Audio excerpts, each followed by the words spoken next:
Welcome friends, today we will discuss arm forces special powers act और जिसे AFSPA भी कहा जाता है इन डिटेल।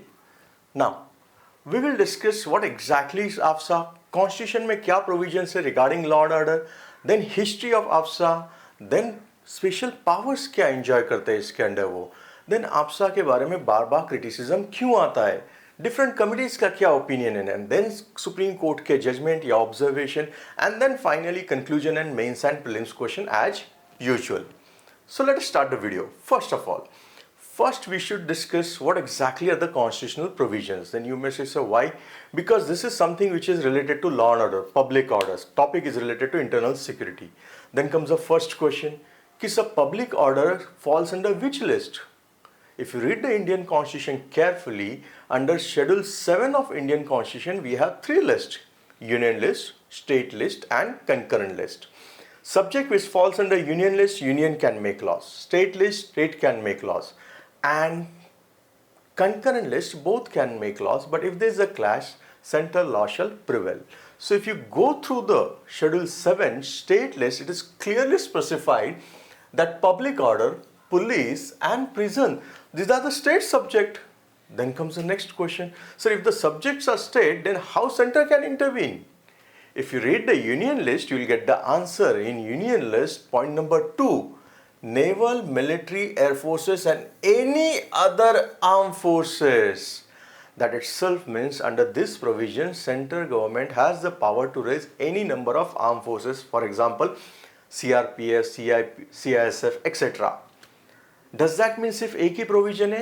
नहीं. If you read Article 355 of Indian Constitution, it clearly says it's a duty of the Union to protect state, every state, against external aggression and internal disturbance, so that state can function in accordance with the provisions of Constitution. मतलब क्या? Article 355 clearly कहता है कि ये केंद्र सरकार का कर्तव्य है. मैं कर्तव्य बोल रहा हूं, अधिकार नहीं. ड्यूटी अलग और पावर अलग. केंद्र का ये कर्तव्य है क्या? प्रोटेक्ट करना, मतलब स्टेट का संरक्षण करना. किससे? External aggression as well as internal disturbance. मतलब आर्टिकल 355 क्लियरली सेज दैट केंद्र सरकार का ये कर्तव्य है एवरी स्टेट को प्रोटेक्ट करना from external aggression as well as internal disturbance. Then comes the next question. कि सर आफ्सा क्या है, इसका ओरिजिन क्या है? AFSPA simple meaning is arm forces special powers act 1958. Simple भाषा में it gives a special power. ये special power देता है. Then comes the next question कि सर स्पेशल पावर किसे देता है? आर्म फोर्सेस को. तो अगला क्वेश्चन, सर क्यों देता है? To maintain the public order. कहां पे? इन डिस्टर्ब एरिया. सो इतना सिंपल है समझने में, रट्टा मारने की कोई ज़रूरत नहीं है. मतलब arm forces special powers act किसे स्पेशल पावर्स देता है? आर्म फोर्सेस को. क्यों देता है? To maintain public order. कहाँ पे? Disturb area. जाहिर है आपके मन में पहला क्वेश्चन होगा कि सर डिस्टर्ब एरिया क्या होता है. We will discuss with in 2 minutes. इससे पहले अगर आप थोड़ा पीछे जाते हैं, क्यों? Because arm forces special powers act 1958 देख के हमें लगता है कि सर ये इंडिपेंडेंस के बाद हुआ है. नहीं. If you go back to the origin, इसका ओरिजिन आपको मिलता है ब्रिटिश रूल में. ब्रिटिश सरकार ने इसको पहले प्रोमुलेट किया था in response to the quit India movement 1942. मतलब क्विट इंडिया मूवमेंट जो चल रहा था उसे सप्रेस करने के लिए जाहिर है इन्होंने इसे प्रोमुलेट किया था. After independence Jawaharlal Nehru prime minister जो थे, उन्हें लगा कि इसे रिटेन करना ज़रूरी है, एंड देन पहली बार इसे ऑर्डिनेंस के स्वरूप में और फिर एक्ट के स्वरूप में 1958 में लेके आए. ओरिजिन एंड सिंपल भाषा में मीनिंग क्लियर हुआ. आगे चलते हैं. जैसा मैंने कहा था कि डिस्टर्ब एरिया क्या होता है और कौन डिसाइड करेगा डिस्टर्ब एरिया, ये भी arm forces special power act में क्लियरली कहा है अंडर सेक्शन 3. क्या कहा है? एनी एरिया जहाँ पे ऐसा सिचुएशन है जो कि डेंजरस है, कि जिसके लिए सिर्फ सिविल पावर काम नहीं कर सकता, उसके लिए आर्म फोर्सेस की भी ज़रूरत है. सो वायलेंस हो या कोई ऐसा सिचुएशन, चाहे वो रेस की वजह से, रिलीजन की वजह से, कास्ट की वजह से, लैंग्वेज की वजह से या एनी अदर रीज़न की वजह से, कि जहाँ पे आर्म फोर्सेस की ज़रूरत लगेगी टू मेंटेन पब्लिक ऑर्डर, उस एरिया को डिस्टर्ब एरिया कहते हैं। सो पहला मीनिंग क्लियर हो गया। अब दूसरा, सर डिस्टर्ब एरिया डिक्लेयर कौन करेगा? क्लियरली कहा है कि governor of the state declare कर सकता है स्टेट में। अगर यूनियन टेरिटरी है तो वहां पे एडमिनिस्ट्रेटर डिक्लेयर कर सकता है। And central government can also declare. So can I simply say whether either any area is a disturb area और नॉट, कौन डिक्लेयर कर सकता है? एक गवर्नर ऑफ द स्टेट, दो administrator of the union territory and तीन central government. Next question आता है कि सर क्या पूरा स्टेट या यूनियन टेरिटरी डिस्टर्ब एरिया होता है क्या? Answer is no. सपोज ये पूरा स्टेट है या यूनियन टेरिटरी और आपको लगता है कि सर इतना ही एरिया है जहां पे इश्यूज है, तो सारे स्टेट में arm forces special powers act लगाने की जरूरत नहीं होती। आप सिर्फ अफेक्टेड एरिया जहां जरूरत है वहां पे ही ये इशू कर सकते हैं। So what is disturb area, who can declare disturb area, where it can be impose, ये पार्ट क्लियर। नेक्स्ट, सर इसके अंदर पावर्स दिए गए, बार बार कहा जाता है कि आर्म फोर्सेस को पावर्स है। क्या पावर्स है एग्जैक्टली? सेक्शन 4 में क्लियरली कहा गया है कि if the arm forces are of the opinion, मतलब उनका ओपिनियन है क्या कि it is necessary for maintenance of public order, public order maintain करने के लिए ये जरूरत है। क्या जरूरत है? After giving such warning, warning देने के बाद अगर वो चाहे तो वो फायरिंग कर सकते हैं, यूज ऑफ फोर्स कर सकते हैं, even to the causing of death against any person. मतलब पहला ही अधिकार आपको स्पेशल क्या मिला है कि आप ड्यू वार्निंग दे के फायरिंग ओपन कर सकते हैं, चाहे उससे सामने वाले की मृत्यु भी हो सकती है। प्रोहिबिटिंग द असेंबली ऑफ 5 और more person who are carrying of weapons or things capable using arms, ammunition or explosive। मतलब पहला जो स्पेशल पावर है, can I simplify say it is power to fire और power to issue arms. Power वो क्या कर सकते हैं? फायरिंग शुरू कर सकते हैं, इवन जिससे सामने वाले की डेथ भी होती है तो भी। Second, if it is necessary even they can destroy the arms dump, चाहे तो वो डिस्ट्रॉय भी कर सकते हैं, ये दूसरा।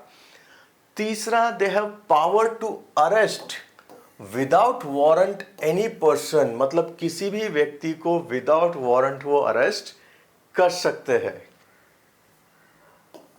तो अगला सवाल है कि सर क्या उसने क्राइम कमिट किया होगा, कमिट कर रहा होगा या कमिट कर सकता है, ऐसा भी अगर लगे एनी कॉग्निजेबल ऑफेंस, तो उसके खिलाफ ये सारी चीजें हो सकती है। इतना ही नहीं, they have right to enter and search without warrant any premises. मतलब आप ये चारों प्रोविजंस शॉर्ट में अगर देखेंगे, सो चारों प्रोविजंस क्या देती है आपको? Power to issue, power to, that is power to use arms, that is you can fire. Second, power to destroy armed arm। Third, power to arrest any person without warrant। इतना ही नहीं, power to enter and search without warrant in any premises, मतलब किसी भी premises में जाके वो search and search का ऑपरेशन कर सकते हैं। मतलब पावर्स बहुत सारी है, मैं रिपीट कर रहा हूँ, बहुत पावर्स दिए गए इसके under. Then comes the next question कि सर और क्या है? सेक्शन 6 के अंडर प्रोटेक्शन भी दिया गया है। किसे? Protection to person who are acting under this act, मतलब जो लोग इस एक्ट के अंडर काम कर रहे हैं, ऑफिसर्स या बाकी लोग, इनको प्रोटेक्शन भी दिया गया है। किसके अगेंस्ट? नो प्रोसिक्यूशन और legal proceeding shall be instituted, मतलब इनके खिलाफ आप कोई प्रोसिक्यूशन या लीगल प्रोसीडिंग इनिशिएट नहीं कर सकते except the sanction of central government. मतलब सपोज आपको लगता है कि किसी ने गलती किया है या किसी ने मिसयूज किया है पावर का, तो उनके खिलाफ कोई लीगल प्रोसीडिंग नहीं हो सकता except previous sanction of central government. मतलब अगर चाहिए तो किसका सैंक्शन जरूरी है? सेंट्रल गवर्नमेंट का जरूरी है। मतलब ये भी इम्यूनिटी फ्रॉम प्रोसीडिंग, ये भी उन्हें दिया गया है। Then comes the next question कि sir there is a lot of criticism about this. Yes, there is a lot of criticism और ये सही भी है कुछ हद तक। कैसे? पहला तो जो क्रिटिसाइज करते हैं उनका कहना है कि इट्स मिसयूज ऑफ पावर यहाँ पे बहुत होता है। क्यों? Because it gives you the power ना, power to arrest without warrant, power to search and power to fire. So don't you think absolute power जब होता है तो उसका मिसयूज हो सकता है। Mere on the ground of suspicion also आप इसे यूज कर सकते हैं। एंड ये पहला क्रिटिसिज्म है कि यहाँ पे मिसयूज ऑफ पावर बहुत हो चुका है। सेकेंड क्रिटिसिज्म है human rights violation. Human rights ऐसे बेसिक राइट्स है जो सभी ह्यूमंस को मिलने चाहिए। इनका कहना है it fails to protect and uphold the human rights. For example, उनके एग्जाम्पल भी दिए कि 2004-05 में जब आसाम में alleged custodial rape and killing हुआ था मनोरमा का, मणिपुर में भी जो इरुम शर्मिला है उन्होंने भी हंगर स्ट्राइक लिया है for nearly 16 year from the year 2000 to 2016। उन्होंने क्या कारण दिया था कि उनका कहना था कि एक इंसिडेंट हुआ था मलोम इन मणिपुर जहां पे 10 लोगों को मार दिया गया था जो कि बर्ड्स के लिए वेट कर रहे थे। मतलब कुछ आरोप तो डेफिनेटली है। क्या है? Alleged sexual harassment, alleged killings, ये बहुत सारे ऐसे आरोप इनके ऊपर लगे हुए जिसके वजह से ह्यूमन राइट्स वायलेशंस के आरोप इनके ऊपर है। एंड दैट्स द रीजन लोगों का कहना है ये तो फंडामेंटल राइट ही वायलेट कर रहा है। Because if someone is killing then don't you think it's violating article 21 right to life. और आर्टिकल 21 एक ऐसा राइट है जो कि इमरजेंसी के दौरान भी सस्पेंड नहीं होता। तो यहाँ तो आर्टिकल 21 ही वायलेट हो रहा है। इतना ही नहीं, आर्टिकल 22 जो प्रिवेंटिव डिटेंशन का है उसके बारे में भी इश्यूज आते हैं। एंड मोस्ट इम्पॉर्टेंट, क्रिटिक्स का कहना है कि यहाँ पे जो इम्यूनिटी दिया है, इम्यूनिटी किसे दिया है? For those who are working और those who are implementing arm forces special powers act, उनके अगेंस्ट कोई पुनिटिव एक्शन नहीं हो सकती। तो obviously this is a greatest outrage against this. मतलब इन शॉर्ट क्रिटिसिज्म किसके बारे में है? जो आपने पावर दिया है, एब्सोल्यूट पावर, उसका मिसयूज होता है। सेकेंड, ह्यूमन राइट्स का वायलेशन होता है। There are lot of allegations of sexual harassment या एलेज किलिंग्स या फेक एनकाउंटर्स। फंडामेंटल राइट्स का वायलेशन है, for example article 21 and immunity from arrest. ये सारे क्रिटिसिज्म है। Then comes the next. इतने सारे क्रिटिसिज्म होने के बाद 2004 के इश्यूज के बाद भी इमीडिएटली सरकार ने रिटायर्ड जस्टिस जीवन रेड्डी के अंडर एक कमीशन अपॉइंट किया था। और इस कमीशन ने भी क्लियरली माना आफ्टर लॉट ऑफ इंक्वायरी कि AFSPA gives more powers and it confirms immunity. ये बहुत ज़्यादा पावर देता है और इम्यूनिटी भी देता है सिक्योरिटी फोर्सेस को, जिसका रिव्यू होना ज़रूरी है। इतना ही नहीं, AFSPA has become the object of hate among the people, because इससे लगता क्या है, it's instrument of discrimination and high handedness and AFSPA should be repeal.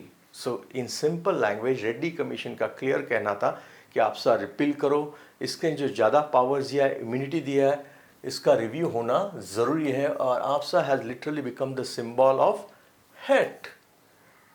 So does that mean एक ही कमेटी थी? नहीं। सेकेंड ARC जो 2005 से 2009 में थी under the chairmanship of Veerappa Moily, उन्होंने भी एंडोर्स किया था कि यस, इसको रिपील करना ज़रूरी है। इतना ही नहीं, फॉर्मर होम सेक्रेटरी GK पिल्ले, इनका भी ओपिनियन ऐसा ही था। तो farmer home minister P Chidambaram, इनका कहना था कि एटलीस्ट आप रिपेयर नहीं करते तो रिपील नहीं करते, सॉरी, तो एटलीस्ट आपको अमेंड तो करना चाहिए। मतलब सभी ने ये माना था कि कहीं ना कहीं मिसयूज हो रहे हैं। 2012 में सुप्रीम कोर्ट ने एक कमेटी अपॉइंट किया गया था, संतोष हेगड़े कमेटी। ऑब्वियसली यहाँ पे संतोष हेगड़े के साथ election commissioner, former chief election commissioner Lyngdoh भी थे and at the same time DGP Ajay Kumar Singh भी थे, जो कि फॉर्मर कर्नाटका के DGP थे। इस कमेटी के पास काफ़ी कंप्लेंट्स आई थी regarding more than 1500 fake encounters. I repeat, 1500 fake encounters between 1979 to 2012. And committee ने इसका इन्वेस्टिगेशन किया। इन्वेस्टिगेशन में उन्होंने 6 केसेस लिए थे एंड मोस्ट ऑफ दिम कमिटी ने क्लियरली कहा है कि सारे के सारे 6 केसेस वेर फेक एनकाउंटर।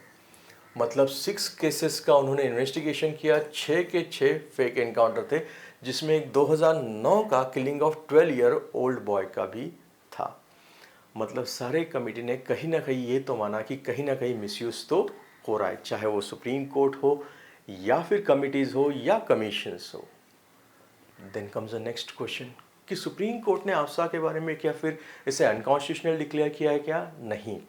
इन 1998 जब केस हुआ था सुप्रीम कोर्ट के सामने, Naga people movement of human rights versus union of India, ये प्रीलिम्स में आ सकता है। यहाँ पे इस एक्ट की वैलिडिटी चैलेंज की गई थी।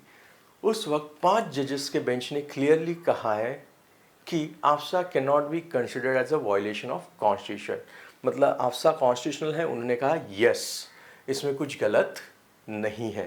कौन सा केस था? Naga people movement. बट यहाँ पे इसके बाद और इसके बाद कोर्ट ने कुछ ऑब्जर्वेशन किए थे कि जो डिस्टर्ब एरिया है या जहाँ पे आप इम्प्लीमेंट करते हैं वहाँ पे एवरी 6 मंथ्स इसका रिव्यू लेना ज़रूरी है। इतना ही नहीं, 2015-16 में तो सुप्रीम कोर्ट ने क्लियरली कहा है any forces whether it is paramilitary or arm forces, even if they are using power under AFSPA, they can not use excessive or retaliatory force. मतलब एक्सेसिव फोर्स यूज करना गलत है। मतलब supreme court भी कुछ इसी ओपिनियन का है। Then comes the next question कि सर फंड कंक्लूजन क्या हो? आफ्सा रिपील कर दे, arm forces special powers act हटा दे? लिसन केयरफुली, इसके फेवर में भी बोलने वाले हैं, इसके अगेंस्ट भी। Let us see in brief. जो लोग इसके फॉर में है उनका कहना है कि there are lot of issues, extraordinary situations होती है जहां पे ऑर्डिनरी लॉ सफिशिएंट नहीं होते। जब एक्स्ट्रा ऑर्डिनरी सिचुएशन आएगा तो ऑर्डिनरी लॉ कैसे सफिशिएंट होगा? पहला क्वेश्चन। दूसरा, don't think internal as well as external, हम लोग देख रहे हैं whether it is in by our neighbouring countries, proxy wars वगैरह चल रहे हैं। तो ऐसे प्रॉक्सी वॉर्स अगर टैकल करना है, उसको कंट्रोल में करना है, तो पुलिस या फिर जो फोर्सेस उसे कंट्रोल में लाना चाहते हैं, दे नीड स्पेशल पावर्स। और अगर ये स्पेशल पावर उन्हें नहीं देंगे तो वो काम नहीं कर पाएंगे। So how they are going to deal? So there will be a huge gap. So ये बातें भी जेन्युइन लगती है बिकॉज ऐसे इशू हमने देखे भी हैं। But at the same time second side भी हमें देखना है क्या कि एब्सोल्यूट पावर का मिसयूज हुआ है। ऐसे बहुत सारे कमिटीज और सुप्रीम कोर्ट के भी ऑब्जर्वेशन है। Human rights violation, that is sexual harassment हो, केसेस हो, या फिर फेक एनकाउंटर या एलिज किलिंग, फंडामेंटल राइट्स का वायलेशन हुआ है, एंड इम्यूनिटी टू फोर्सेस, ये भी है।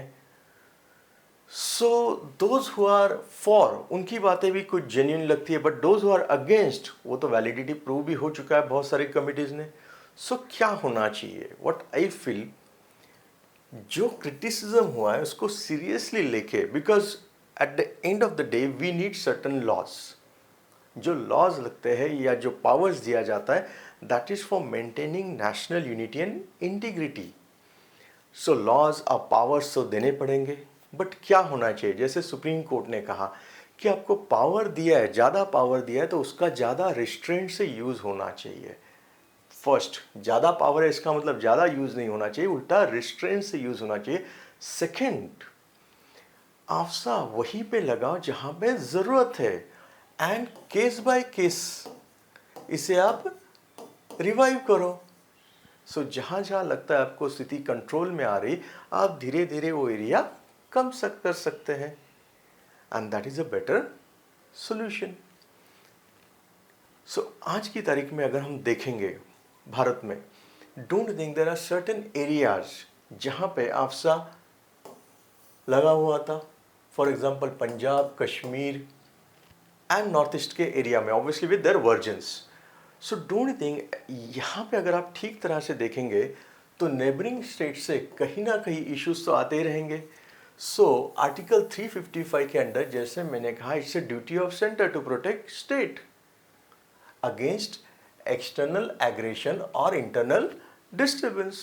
अगर कोई इंटरनल डिस्टर्बेंस होता है कहीं पे भी, तो उसे प्रोटेक्ट करने का जिम्मा किसका है? सेंटर का है। एंड दैट्स रीजन सेंटर को पावर्स की ज़रूरत होती है।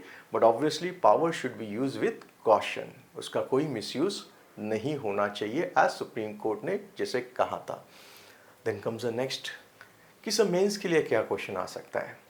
वही क्वेश्चन जो ऑलरेडी एग्जाम में पूछा है 2015 में, यूपीएससी ने ऑलरेडी पूछा है कि human rights activist constantly highlight the fact that AFSPA is a draconian act. हमने प्रोविजंस देखे, उनकी क्रिटिसिज्म भी देखे। Regarding human right abuses by security forces, मतलब ह्यूमन राइट्स का अब्यूज हुआ है सिक्योरिटी फोर्सेस के थ्रू। सो ऐसे कौन से सेक्शंस है जो ह्यूमन राइट्स वाले अपोज कर रहे हैं? आई थिंक हमने क्लियरली हुआ है सेक्शन 4, 6 जस्ट नाउ देखा है हमने। उसे आपको क्रिटिकली इवेल्युएट करना है विद सुप्रीम कोर्ट के जजमेंट। आई होप आज के वीडियो देखने के बाद ये इस क्वेश्चन का आंसर तो आप अच्छी तरह से डेफिनेटली लिख सकते हैं। Then comes a prelims question कि which of the following subjects falls under state list? Police, other armed forces, prison, public order. जानबूझ के थोड़ा इसको अलग तरीके से रखा है कि all pairs are correct, only 3 pairs, only 2 pairs, only 1 pair. All pair मतलब चारों स्टेट लिस्ट के अंदर है, 3 मतलब सिर्फ 3 स्टेट लिस्ट के अंदर, 2 मतलब सिर्फ 2 स्टेट लिस्ट के अंदर, और 1 मतलब सिर्फ 1 ही स्टेट लिस्ट के अंदर है। अगर आंसर आता है तो कमेंट बॉक्स में लिख देना। अगर वीडियो पसंद है तो लाइक, शेयर एंड सब्सक्राइब करना। Thank you very much.